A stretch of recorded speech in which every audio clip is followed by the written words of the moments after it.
কি চিনা চিনা লাগে? একটু কালেমাটা বলো তো। লা ইলাহা ইল্লাল্লাহু মুহাম্মাদুর রাসূলুল্লাহ। একটা হিন্দু মেয়ে কিভাবে কালিমা পইরা ভাইরাল হয়ে গেলেন, কি ভাই বিশ্বাস হইতাছে না? আরে ভাই এটাই সত্যি। স্ক্রিনে দেয়া যে ভিডিওটা দেখতাছেন না, এই ভিডিওতে কিছু গুরুত্বপূর্ণ কথা বলা হয়েছে। অবশ্যই কথাগুলো মনোযোগ দিয়ে শুনে যাবেন এবং ভিডিওটাকে শেয়ার দিয়ে অন্যকে দেখার সুযোগ করে দিবেন। আগে স্ক্রিনে দেয়া ওনাদের কথাগুলো শোনেন। কি চিনা চিনা লাগে? একটু কালেমাটা বলো তো।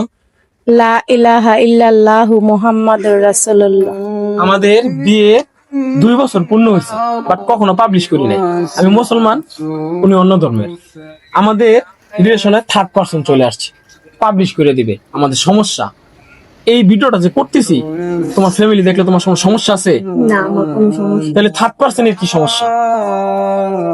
এখন এটা যদি আমি পাবলিশ করি, ওর ফ্যামিলিরে দেখাবি, আমার ফ্যামিলির দেখাবি, দেখবো কি শিখতে পারিস তুই।